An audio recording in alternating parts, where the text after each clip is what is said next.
Hey everyone, so stick a fork in it, it's done. After months of campaigning, negative ads, multiple frontrunners and more mistakes than Prince Philip making a speech in front of the United Nations, Rick Santorum has announced he is suspending his campaign, which leaves Mitt Romney as the inevitable Republican nominee for the general election.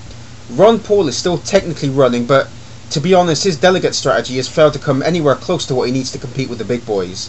So now the conversation can change from the primaries to the general election, and, more importantly to Romney, how exactly he can win. This is not a question so easily answered. In order to get the lead he now has, he has had to cozy up to a lot of controversial groups and politicians, such as Wisconsin Governor Scott Walker, who is currently facing a recall election in June for a bill that stripped unions of their collective bargaining rights, among other things, and the National Organization for Marriage, who endorsed Mitt not long after Santorum suspended his campaign.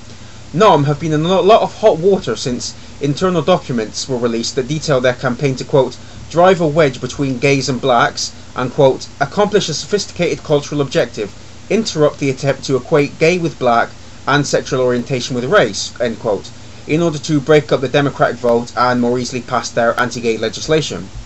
He also has the support of former Arizona State Senate President Russell Pierce, who crafted Arizona's controversial immigration law, SB 1070 I think it was, who himself was subject to a recall election and was ultimately voted out of office.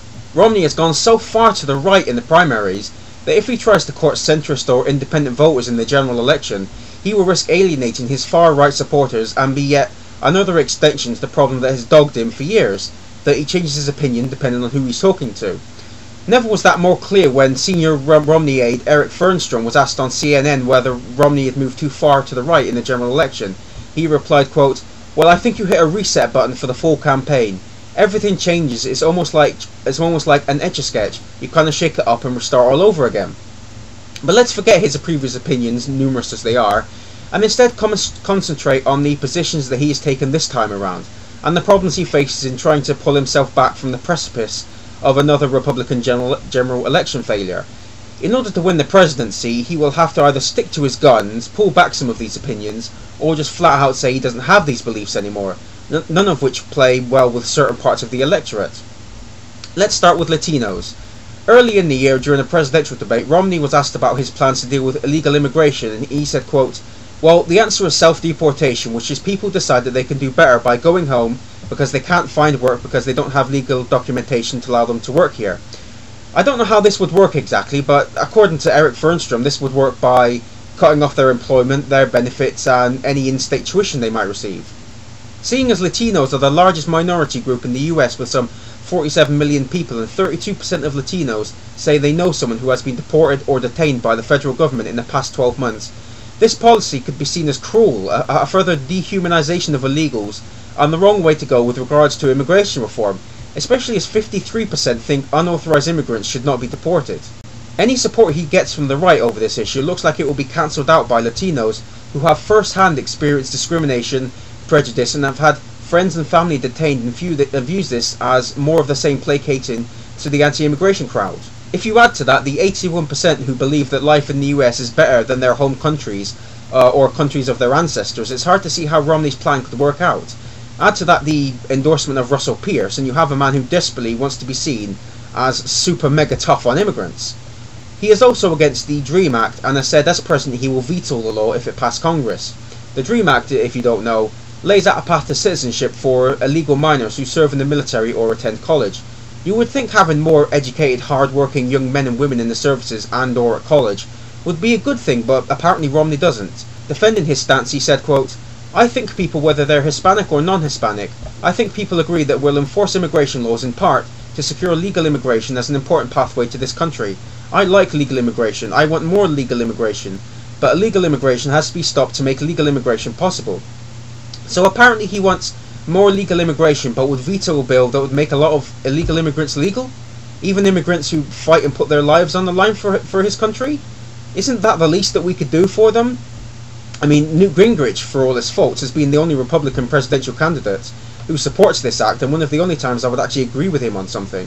54% of Americans support this bill. They agree that if you're willing to educate yourself and become a productive member of society and or go overseas to fight wars to protect the country and risk your life, then you should be allowed to become a citizen. I hope this gets brought up before the election because it would be fun to see how Romney reacts to trying to win the votes of more than just a very select group of Republicans. Onto his tax plan. Anyone who shows even a cursory interest in American politics will know that Republicans are primarily the party of big business, the party of the rich. So it seems fitting that the richest man who has ever run for president multiple times over, a man who has cut his teeth in the private equity sector, would be in the Republican camp. In recent years, we have seen an even more aggressive stance on tax cuts for the rich, from trying to make the Bush tax cuts permanent to painting the wealthiest millionaires and billionaires as job creators and small business owners. Romney has even been cozying up to US Representative Paul Ryan, the author of the controversial Republican budget plan, which will try to solve the problem of an ever-growing deficit by hitting hard a lot of programs used by the poor, including food stamps and education. He would give those making more than $1 million an average tax cut of $265,000, and down the line would change Medicare to a voucher system where people would have to buy private insurance on their own and spending would be capped. Ryan and Romney campaigned together extensively in Wisconsin before their primary, and Romney has even said that he and Ryan are, quote, on the same page. This shows in Romney's tax plan, which would make the Bush tax cuts permanent, reduce the top rate of tax from 35% to 28%, cut the top corporate tax rate from 35% to 25%, and would scale back tax expenditures, whatever they may be. He hasn't given any specifics on that yet. As you can probably gather, this is not going to do much for the poorest Americans, but it's even worse than that. The Center on Budget and Policy Priorities, which is, quote, one of the nation's premier policy organizations working at the federal and state level on fiscal policy and public programs that affect low and moderate income families and individuals, analyzed Romney's proposals and found out that for people earning less than $10,000 a year, taxes will actually go up by $113. For those earning between $10,000 and $20,000, taxes will go up by $174. And for those making between $20,000 and $30,000, taxes will go up by $13. On the other side of the divide, those making more than $1 million will see them gain an extra $250,000. This doesn't surprise me, really. Mitt is clearly looking out for his uber-rich friends and allies who fund his campaign. Mitt comes from a very privileged background. He is so out of touch with the average American that he thinks joking around about when his father closed down a factory in Michigan is an acceptable thing to do. He travels around in rich circles and has absolutely no idea what it's like to be poor and live from paycheck to paycheck. Coming off as aloof and distant has followed him for years, and he's never really learned how to relate to anyone that doesn't have a beach house in Maui. I really hope this point gets a lot more traction in the coming months. Everyone should see Romney's plan to increase taxes on the poorest Americans while giving the wealthiest a massive tax cut. Millionaires and billionaires may have the most money, but they only have one vote each. I defy any poor American to vote for Mitt Romney, knowing that under him they will have to pay more in order that the wealthiest citizens can have an extra $250,000. And how would he pay for these massive tax cuts, you ask? Well, speaking to his rich buddies at a private estate, he said he would look to the Department of Education and the Department of Housing and Urban Development for cuts. Because if there are two things people don't need, it's education and housing. Honestly, I don't see how cutting education and urban housing could be anything but a bad idea. The US is already ranked 14th out of 34 OECD countries for reading skills, 17th for science, and a below average 25th for mathematics, according to the OECD Programs for International Student Assessment report. Does Romney want America to slip even more behind developed countries?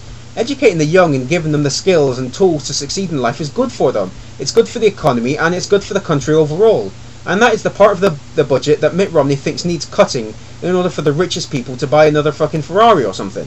The same with urban housing.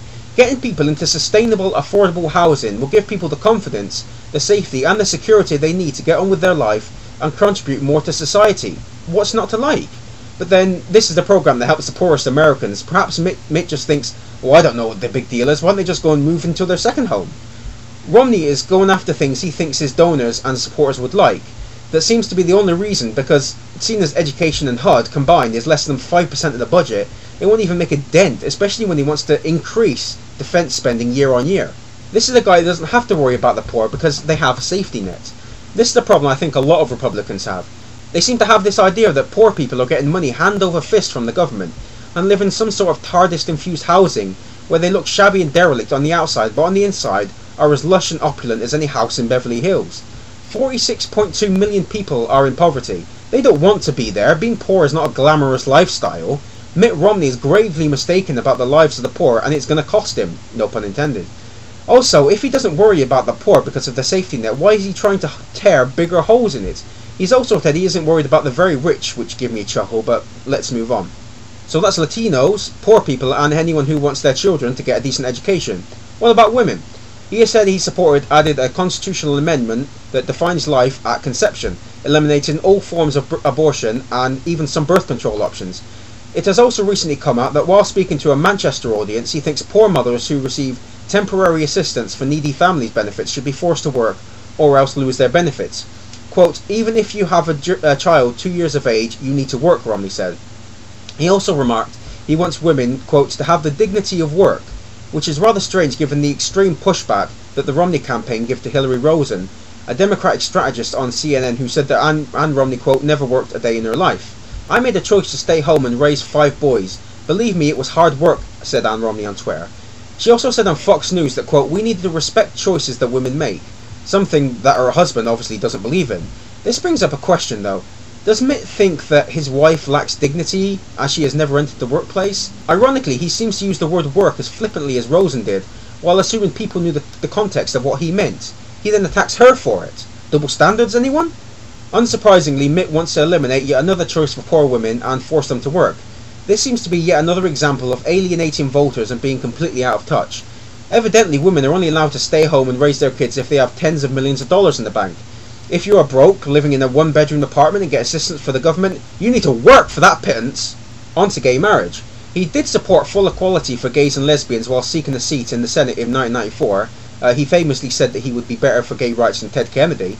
But in a turn that will shock absolutely no one, he has now come out against gay marriage and has said that he wants to add yet another amendment to the Constitution that defines marriage as a union between a man and a woman. It's odd then that some of Romney's donors do actually support same-sex marriage and have actually given money in order for it to be passed. In New York, for example. This is probably the position I think that has the least chance of moving, because the base is so vehemently opposed to such measures that any change could very well be the last straw for them in voting for him. However, on the plus side, it does seem like at least some evangelicals are lining up behind Romney, presumably because he is the lesser of two evils.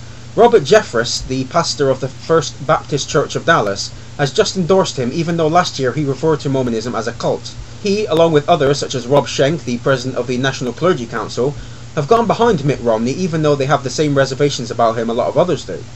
From questioning his policies to outright attacking his religion, evangelicals have made it clear the problems they have with him. Whether they will turn out in Joel's for Romney remains to be seen. Is it any wonder that with so much hate for so many in a new poll, Obama is leading Romney by 16 points among women and 9 points overall? Granted, it should be more, but I'm hoping once people realise what Romney would really be like as president and what he would enact gets more airtime, that lead will increase dramatically. It does seem like Mitt is in a tug-of-war competition between his past and his present, fighting for the prize he has wanted for years, if not decades.